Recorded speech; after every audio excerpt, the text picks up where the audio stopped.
High বন্ধুরা, welcome back to my channel tips Bangla. আজকে আমরা এমন একটা টপিক নিয়ে কথা বলবো যেটা নিয়ে আমরা সবাই কম বেশি ডিল করি।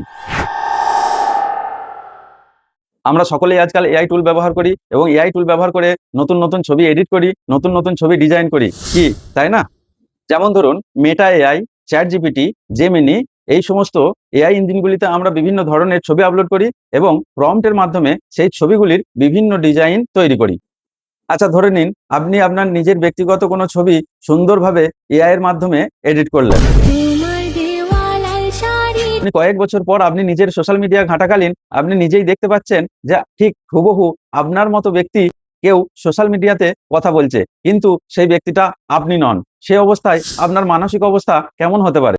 অথবা এমনও তো হতে পারে আপনি কয়েক বছর পর আপনার নিজের সোশ্যাল মিডিয়াতেই দেখছেন যে হুবহু ঠিক আপনার মতোই কোনো একজন ব্যক্তি সোশ্যাল মিডিয়ায় কোনো শারীরিক ক্রিয়াকলাপ করছে, কিন্তু সেই ব্যক্তিটা আদৌ আপনি নন।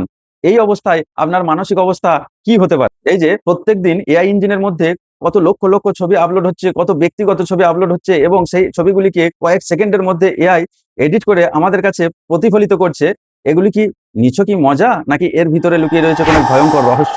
আমরা শুধুমাত্র আমাদের ছবি আপলোড করছি মানে একটা জেপিজি ফাইল আপলোড করছি এমনটা নয়। আমরা এআই কে দিয়ে ফেলছি আমাদের ডিজিটাল আইডেন্টিটি। আমরা এআই কে যখন কোনো ছবি এডিট করতে দিই তখন আসলে কি হয়?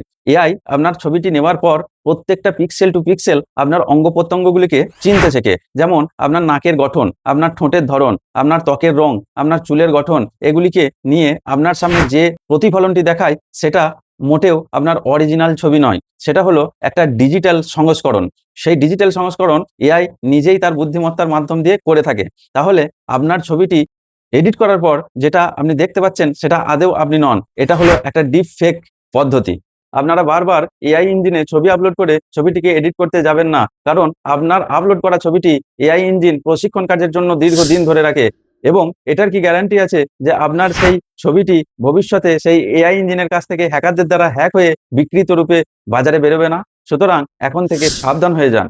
না, না, আমি এই বার্তা দিতে চাইনি যে আপনি সম্পূর্ণরূপে এআই এর ব্যবহার ছেড়ে দিন। আমি এই ভিডিওর মাধ্যমে যে বার্তাটি দিতে চাইলাম সেটা হচ্ছে আপনি আপনার ব্যক্তিগত ছবি আপলোড করে এআই এর মাধ্যমে সেটাকে এডিট করা থেকে বিরত থাকুন। বিশেষ করে সেই ছবিগুলি যে ছবিগুলি আপনার জন্য খুব সংবেদনশীল। বন্ধু, আমার এই ভিডিওটিকে যদি একটুও ভালো লেগে থাকে তাহলে এখনই আপনার সেই বন্ধুটিকে শেয়ার করে দিন যে বন্ধুটি প্রত্যেকদিন এআই এর মাধ্যমে ছবি এডিট করে সোশ্যাল মিডিয়ায় পোস্ট করে থাকে। এবং আপনি যদি আমার এই চ্যানেলটিতে নতুন হয়ে থাকেন তাহলে অবশ্যই চ্যানেলটিকে সাবস্ক্রাইব করে দেবেন, কারণ আপনার একটা সাবস্ক্রিপশনই হবে আমার পরের ভিডিও বানানোর অনুপ্রেরণা।